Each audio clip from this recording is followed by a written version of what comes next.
à vous pour cet accueil chaleureux et souriant. Nous sommes évidemment très heureux de vivre la messe avec vous, avec la communauté française de Rome, en direct dans cette, en effet, sublime église française de Rome. Une messe présidée par Monseigneur Jean-Louis Bruguès, archevêque émérite d'Angers, qui est un ami de la communauté de Saint-Louis des Français. Vous le voyez dans la procession, car il a vécu de nombreuses années à Rome, notamment en tant qu'archiviste et bibliothécaire du Vatican. La procession impressionnante ce matin.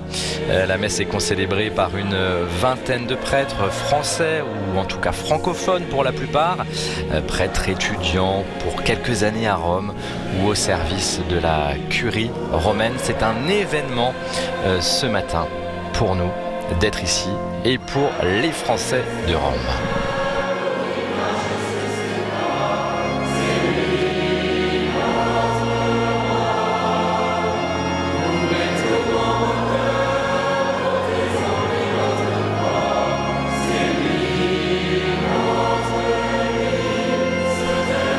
Ce matin, nous vivons une démarche jubilaire.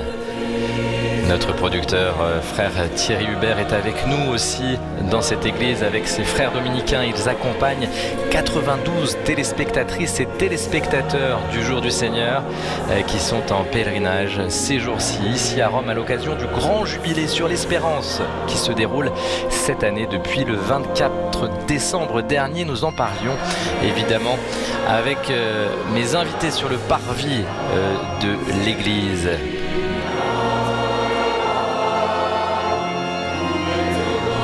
Et si la Saint-Louis est fêtée dans le calendrier le 25 août, ici à Rome, nous la fêtons ce matin. Traditionnellement, la communauté de Saint-Louis des Français la fête le 3e dimanche d'octobre, donc aujourd'hui.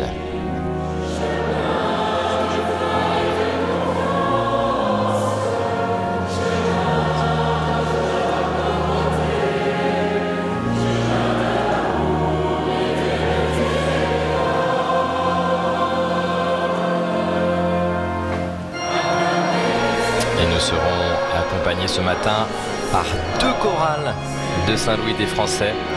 Nous entendons la chorale des étudiants. Tout à l'heure, nous entendrons la Cappella Ludovicea, une chorale qui anime aussi de grandes célébrations ici à Saint-Louis des Français.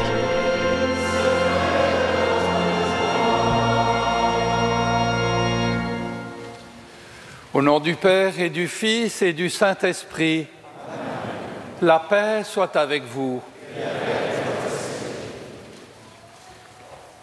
Chers amis pèlerins venus à Rome pour l'année jubilaire, chers amis téléspectateurs du Jour du Seigneur de France et de Belgique, je suis heureux de vous accueillir au nom des prêtres de la communauté de Saint-Louis et de tous les fidèles qui se regroupent de dimanche en dimanche en cette église française de Rome. Je souhaite la bienvenue à Monseigneur Bruguès, évêque émérite d'Angers qui préside cette Eucharistie. Vous avez longtemps travaillé à Rome comme secrétaire de la Congrégation pour l'éducation catholique, puis comme archiviste et bibliothécaire du Vatican. Et vous savez combien il nous tient à cœur de célébrer chaque année, en octobre, la fête de Saint-Louis dans cette magnifique église. Au long des siècles, elle a été embellie pour accueillir les pèlerins et les chercheurs de Dieu. Ses œuvres réputées, comme les toiles du Caravage, sont d'abord un témoignage de foi dont nous héritons et que nous souhaitons partager à tous. La communauté que nous formons ce matin, elle continue à témoigner du Christ qui appelle, qui bouleverse l'existence. Soyons aujourd'hui des pèlerins d'espérance. Préparons-nous à célébrer le mystère de l'Eucharistie et par l'intercession de Saint Louis, sollicitons la miséricorde du Seigneur.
Que Dieu Tout-Puissant nous fasse miséricorde, qu'il nous pardonne nos péchés et nous conduise à la vie éternelle.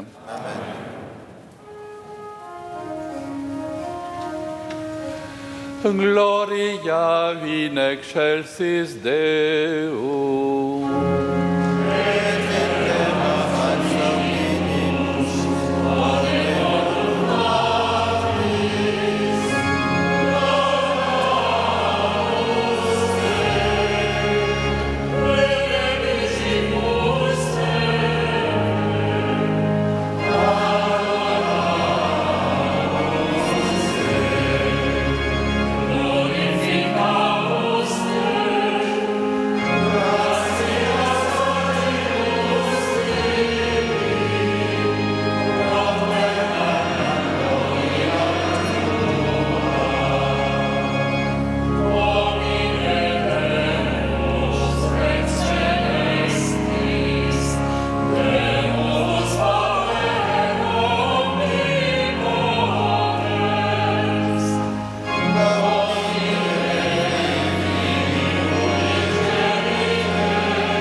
Prions le Seigneur. Dieu éternel et tout-puissant, fais-nous toujours agir pour toi d'une volonté ardente et servir ta gloire d'un cœur sans partage par Jésus-Christ, ton Fils, notre Seigneur, qui vit et règne avec toi dans l'unité du Saint-Esprit, Dieu pour les siècles des siècles. Amen.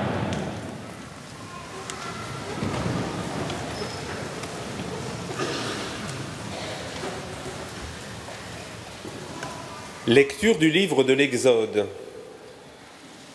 En ces jours-là, le peuple d'Israël marchait à travers le désert. Les Amalécites survinrent et attaquèrent Israël à Réphidim. Moïse dit alors à Josué, « Choisis des hommes et va combattre les Amalécites. Moi, demain, je me tiendrai sur le sommet de la colline, le bâton de Dieu à la main. » Josué fit ce que Moïse avait dit. Il mena le combat contre les Amalécites. Moïse, Aaron et Our étaient montés au sommet de la colline. Quand Moïse tenait la main levée, Israël était le plus fort. Quand il la laissait retomber, Amalek était le plus fort. Mais les mains de Moïse s'alourdissaient. On prit une pierre, on la plaça derrière lui, et il s'assit dessus. Aaron et Our lui soutenaient les mains, l'un d'un côté, l'autre de l'autre. Ainsi les mains de Moïse restèrent fermes jusqu'au coucher du soleil, et Josué triompha des Amalécites au fil de l'épée. Parole du Seigneur.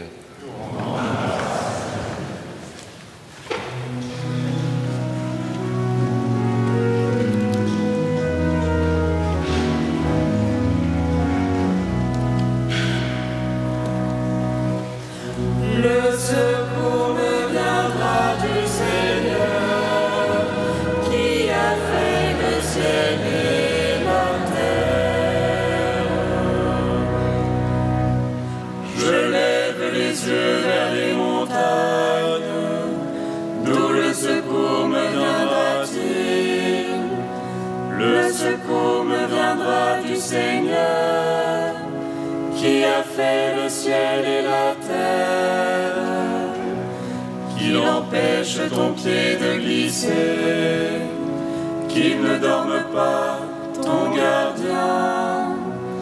Non, il ne dort pas, ne sommeille pas, le gardien d'Israël. Le secours me viendra du Seigneur, qui a fait le ciel et la terre. Le Seigneur ton gardien, le Seigneur ton ombrage, se tient près de toi. Le soleil pendant le jour ne pourra te frapper, ni la lune durant la nuit. Le Seigneur te gardera de tout mal, il gardera ta vie. Le Seigneur te gardera au départ et au retour, maintenant, à jamais. Le secours me viendra du Seigneur, qui a fait le ciel et la terre.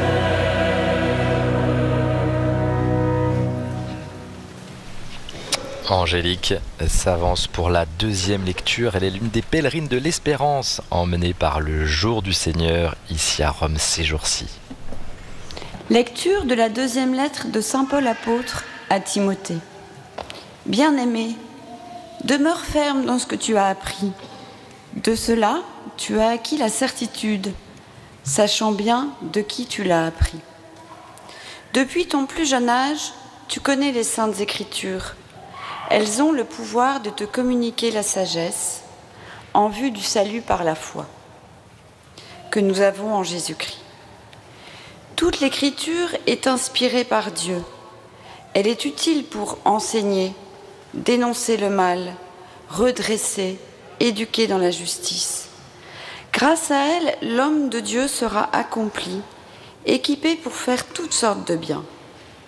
Devant Dieu et devant le Christ Jésus, qui va juger les vivants et les morts, je t'en conjure, au nom de sa manifestation et de son règne, proclame la parole, interviens à temps et à contre-temps, dénonce le mal, fais des reproches, encourage, toujours avec patience et souci d'instruire.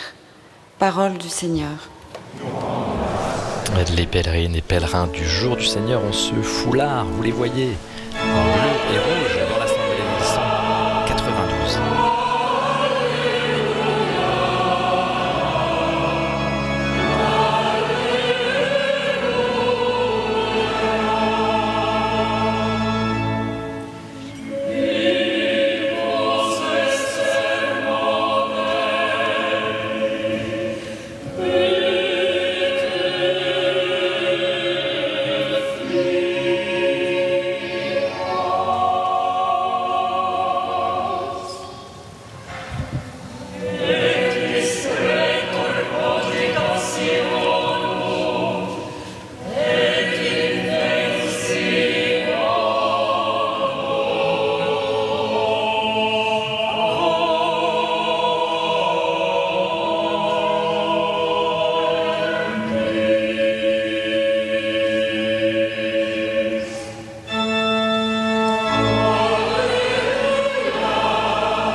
Le Seigneur soit avec vous.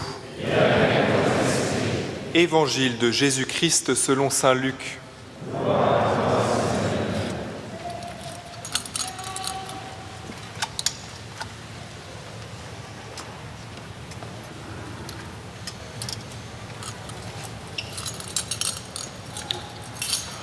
En ce temps-là, Jésus disait à ses disciples une parabole sur la nécessité pour eux de toujours prier sans se décourager.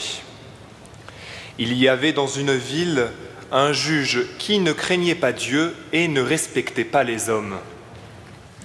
Dans cette même ville, il y avait une veuve qui venait lui demander « Rends-moi justice contre mon adversaire ».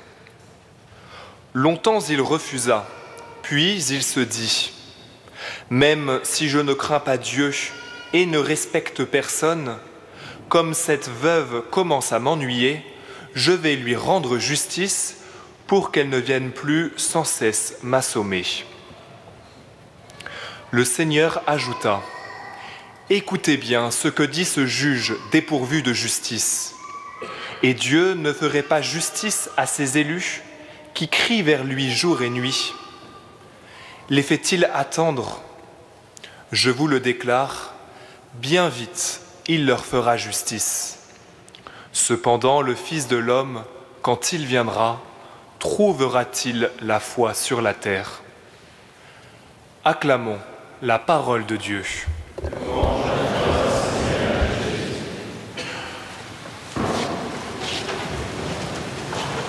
Monseigneur Jean-Louis Bruguès, ami de cette communauté de Saint-Louis des Français, va maintenant prononcer l'homélie.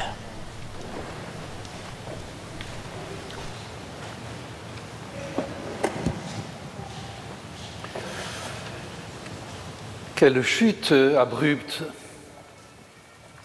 Alors qu'on s'apprêtait à saluer la persévérance de cette veuve démunie, son entêtement, son habileté aussi, alors qu'on protestait déjà contre ce juge inique qui ne craignait ni Dieu ni personne, sauf le ridicule, le Christ, à la fin du passage qui vient d'être proclamé, nous lance comme un défi.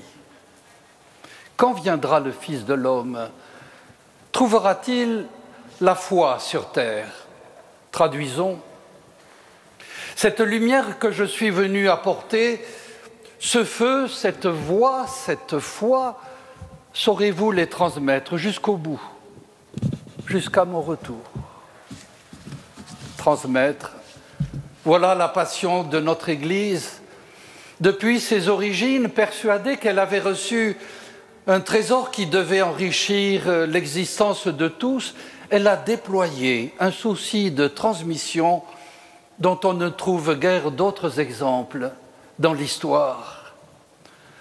Elle le percevait comme un devoir particulièrement impérieux, transmettre d'une génération à l'autre sans rien d'essentiel ne vienne à être égaré, transmettre quelque chose qui en réalité ne lui appartenait pas en propre, puisqu'elle le considérait comme un dépôt. Garde le dépôt de la foi dans toute sa beauté, recommandée saint Paul. Transmettre une foi et une manière de vivre, une vision du monde et de l'homme, une culture, une civilisation même. Cette transmission s'opère de manière étonnante quand on y réfléchit. Elle suit un mode démocratique. Léon XIV a bien raison de le rappeler. Être pape, c'est être appelé à confirmer les autres dans la foi, voilà le plus important. Mais la transmission est d'abord confiée à l'ensemble du peuple de Dieu. Si le baptême fait de celui qui le reçoit un prêtre et un prophète, il le rend capable d'enseigner, il lui fait donc le devoir de transmettre. Chaque baptisé se doit en conséquence de passer aux plus jeunes le relais reçu des plus anciens. Ainsi s'explique la sollicitude particulière avec laquelle l'Église a toujours entouré les familles. on ne transmet bien que ce que l'on aime soi-même.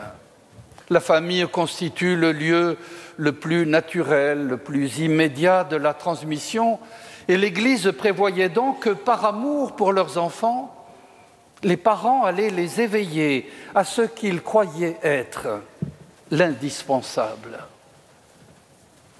Ainsi s'explique encore le soin particulier que l'Église a apporté à la formation des plus jeunes.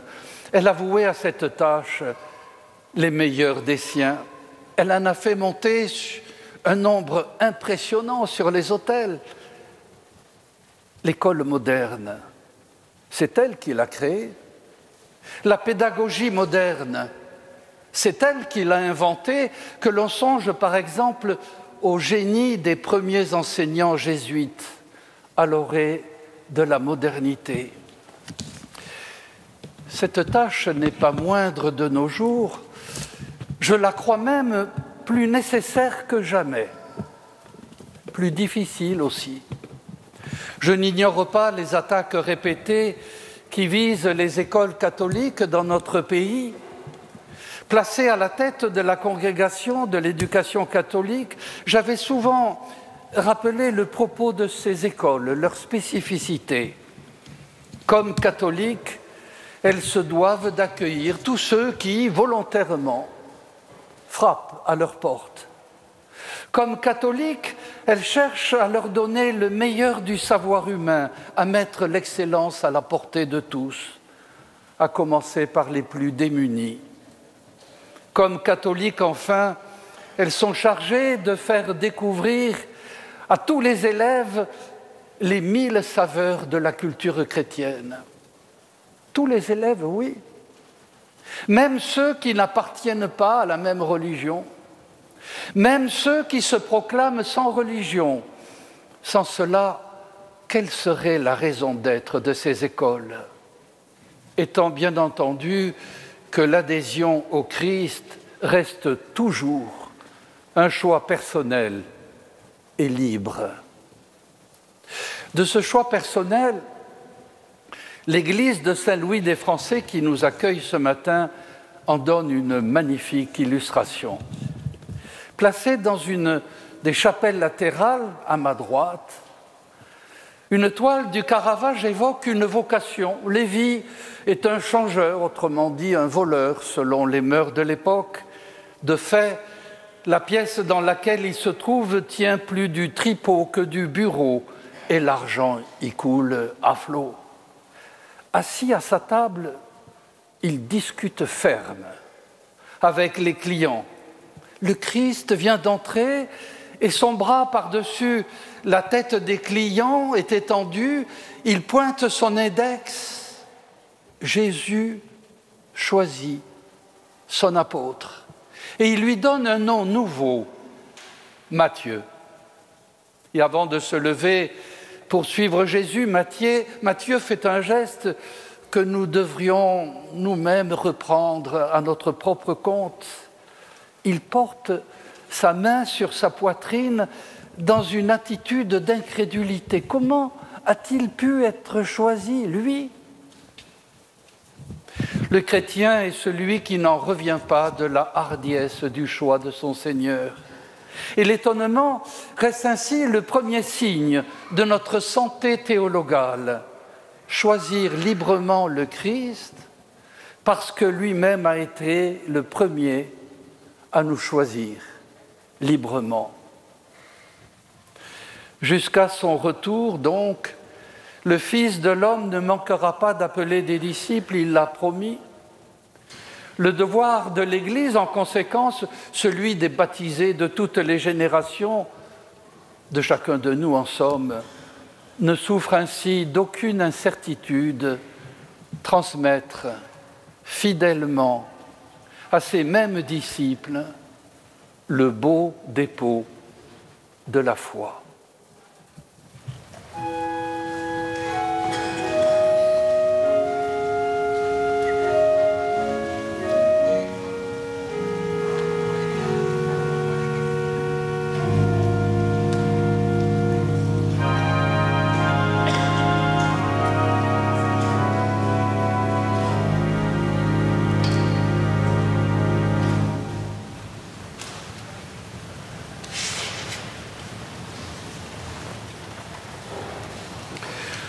Je crois en Dieu, le Père Tout-Puissant, Créateur du ciel et de la terre, et en Jésus-Christ, son Fils unique, notre Seigneur, qui a été conçu du Saint-Esprit, et né de la Vierge Marie, a souffert sous Ponce Pilate, a été crucifié, et mort, a été enseveli, et descendu aux enfers. Le troisième jour, il est ressuscité des morts, est monté aux cieux, est assis à la droite du Père, le Père Tout-Puissant. Oui, il viendra juger les vivants et les morts. Je crois à l'Esprit Saint, à la Sainte Église catholique, à la communion des saints, à la rémission des péchés, à la résurrection de la chair, à la vie éternelle. Frères et sœurs, faisons monter notre prière vers Dieu dans la foi, l'espérance et la charité, pour toute l'humanité et chacun de nous rassemblés. Pour l'Église, afin qu'en cette année jubilaire, rassemblée sous la conduite de ses pasteurs, chacun de ses membres soit un témoin lumineux de l'espérance qui l'habite. Prions le Seigneur. Pour la France, afin que ses gouvernants œuvrent en faveur du bien commun et du développement humain intégral, dans un esprit de service et de justice, prions le Seigneur.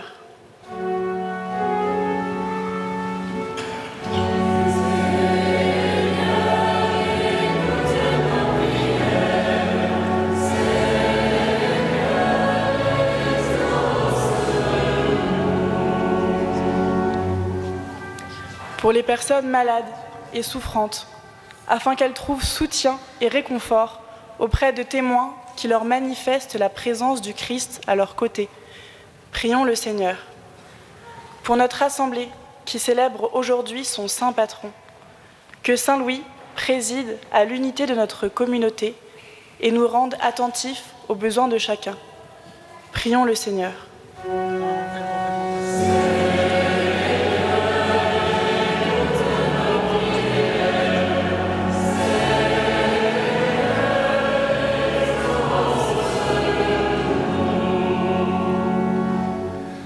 Dieu Tout-Puissant, soutiens ton Église qui te prie sans se décourager et donne-lui ton espérance qui ne déçoit jamais par le Christ notre Seigneur.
Prions ensemble au moment d'offrir le sacrifice de toute l'Église.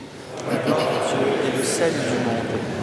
Accorde-nous, Seigneur, nous t'en prions, de te servir d'un cœur libre en te présentant ces dons. Puissions-nous, par un effet de ta grâce, être purifiés par ces mystères que nous célébrons par le Christ notre Seigneur. Amen.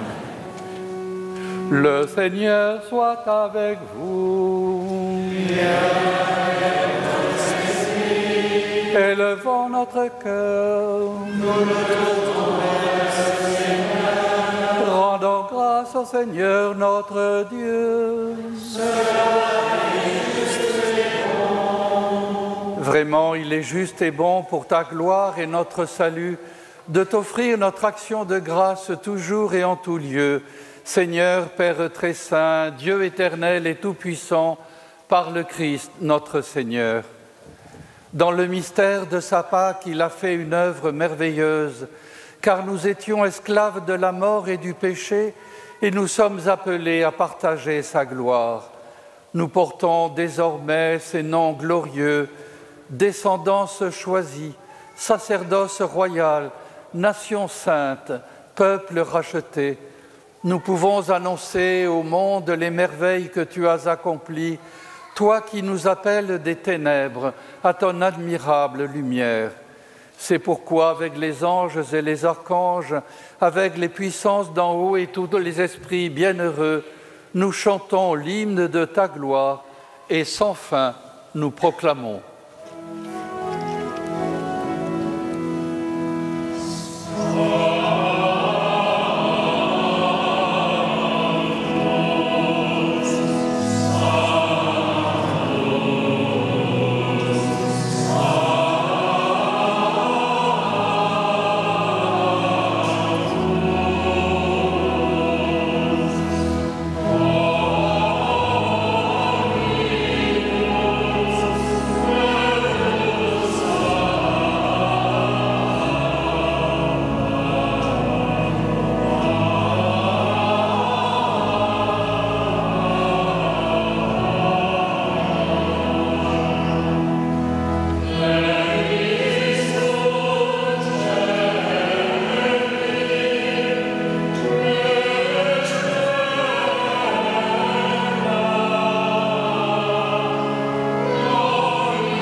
Toi qui es vraiment saint, toi qui es la source de toute sainteté, Dieu notre Père, nous voici rassemblés devant toi et dans la communion de toute l'Église, nous célébrons le jour où le Christ est ressuscité d'entre les morts. Par lui que tu as élevé à ta droite, nous te prions. Sanctifie ces offrandes en répandant sur elles ton esprit, qu'elles deviennent pour nous le corps et le sang de Jésus, le Christ, notre Seigneur. Au moment d'être livré et d'entrer librement dans sa passion, il prit le pain, il rendit grâce, il le rompit et le donna à ses disciples en disant « Prenez et mangez-en tous, ceci est mon corps livré pour vous. »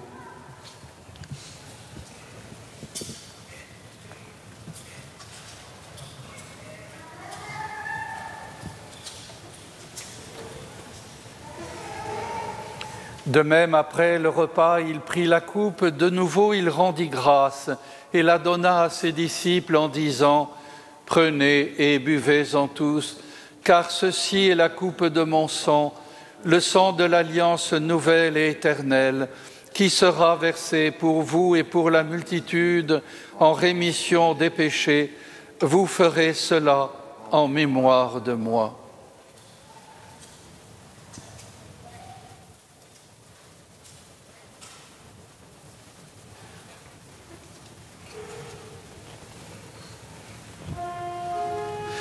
Il est grand le mystère de la foi.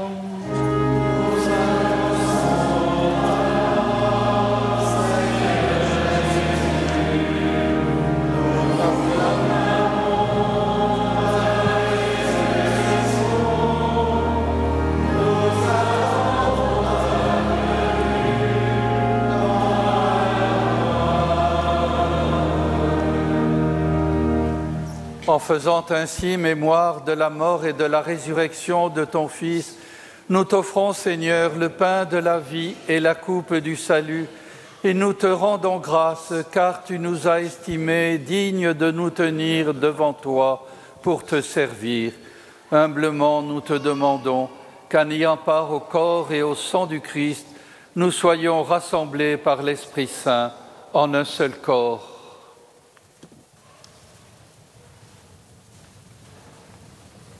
Souviens-toi, Seigneur, de ton Église répandue à travers le monde.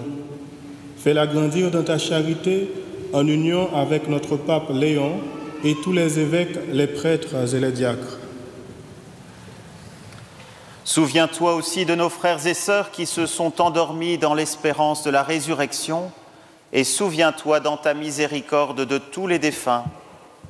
Accueille-les dans la lumière de ton visage.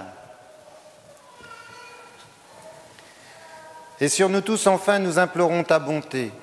Permets qu'avec la Vierge Marie, la bienheureuse Mère de Dieu, Saint Joseph, son époux, avec les apôtres, Saint Louis et tous les saints qui ont fait ta joie au long des âges, nous ayons part à la vie éternelle et que nous chantions ta louange et ta gloire par ton Fils, Jésus le Christ.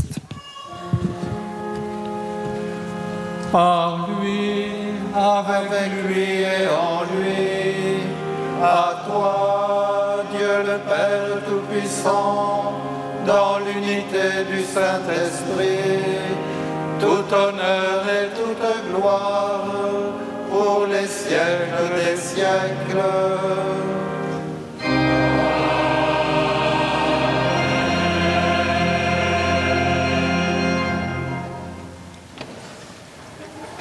Comme nous l'avons appris du Sauveur et selon son commandement, nous osons dire « Notre Père qui es aux cieux, que ton nom soit sanctifié, que ton règne vienne, que ta volonté soit faite sur la terre comme au ciel. Donne-nous aujourd'hui notre pain de ce jour. Pardonne-nous nos offenses, comme nous pardonnons aussi à ceux qui nous ont offensés. Et ne nous laisse pas entrer en tentation, mais délivre-nous du mal. Délivre-nous de tout mal, Seigneur, et donne la paix à notre temps. Soutenus par ta miséricorde, nous serons libérés de tout péché, à l'abri de toute épreuve, nous qui attendons que se réalise cette bienheureuse espérance, l'avènement de Jésus-Christ, notre Sauveur. Car c'est à toi qu'appartiennent le règne, la puissance et la gloire, pour les siècles des siècles. Seigneur Jésus-Christ, tu as dit à tes apôtres, « Je vous laisse la paix, je vous donne ma paix. » Ne regarde pas nos péchés, mais la foi de ton Église. Pour que ta volonté s'accomplisse, donne-lui toujours cette paix et conduis-la vers l'unité parfaite, toi qui vis et règnes pour les siècles des siècles. Amen. Frères et sœurs, dans cette Église ou devant vos écrans, que la paix du Seigneur soit toujours avec vous. Et avec votre esprit. Dans la charité du Christ, donnez-vous la paix. Cette paix du Christ échangée ici à Rome, à Saint-Louis des Français, rejoint chacun et chacune d'entre nous. Et nous prions ce matin pour les populations qui, écrasées par le poids de la violence, de la faim et de la guerre, implorent la paix, comme le disait récemment le pape Léon XIV à l'occasion de l'un des multiples rendez-vous de l'année sainte vécu ici à Rome, où ce matin nous sommes en pèlerinage.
Voici l'agneau de Dieu, voici celui qui enlève les péchés du monde.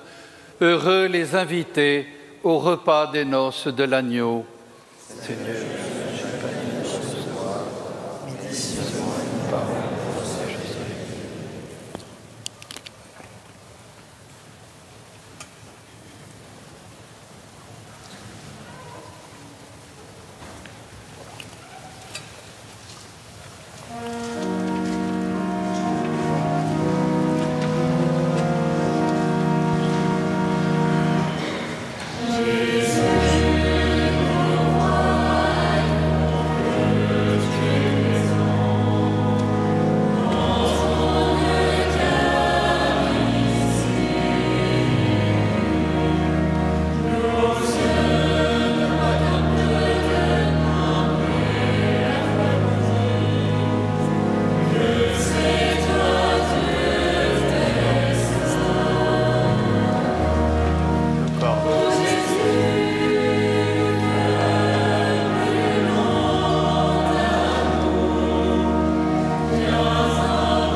De méditer avec le pape Léon XIV qui, il y a quelques semaines, a présidé une veillée de prière à la basilique Saint-Pierre de Rome, organisée dans le cadre du Jubilé de la Consolation, l'un des multiples événements de l'année sainte vécu ici à Rome depuis le 24 décembre dernier.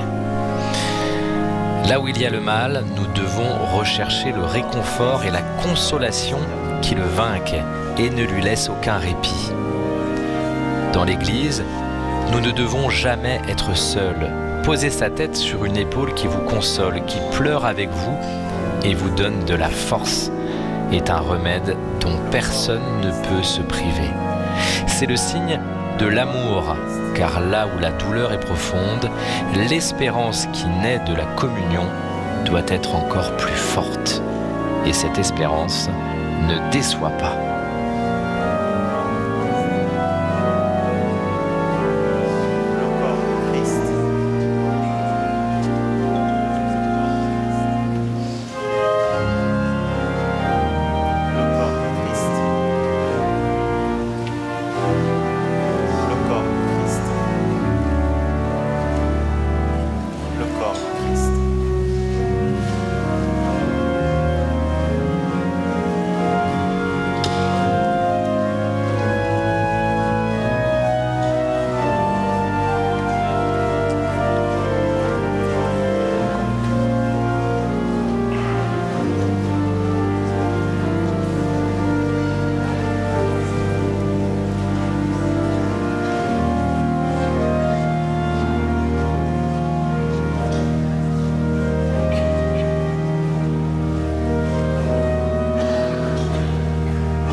Prions le Seigneur. Accorde-nous, Seigneur, nous t'en prions, de progresser en participant aux réalités du ciel. Ainsi, nous serons soutenus par tes bienfaits en ce temps et façonnés par ceux de l'éternité, par le Christ notre Seigneur. Amen. Chers amis, en pèlerinage au cœur de ce jubilé, je voudrais vous proposer de déambuler cette semaine avec le verbe « pérégriner », car étymologiquement, il signifie aller au-delà de son champ et par extension, partir pour l'étranger. L'homme des pérégrinations, le pèlerin, est donc, et ce c'est donc, étranger. Alors, quand nous nous sentons étrangers par rapport aux autres, voire même à soi-même, n'ayons pas peur de nous mettre en route, en quête de liberté. Nous avons notre citoyenneté dans les cieux. Nous écrivait ici saint Paul alors qu'il était en prison. Bonne pérégrination à chacune et chacun. Le Seigneur soit avec vous et que la bénédiction du Dieu Tout-Puissant, Père, Fils, Esprit Saint descende sur vous et y demeure à jamais. Amen. Allez dans la paix du Christ.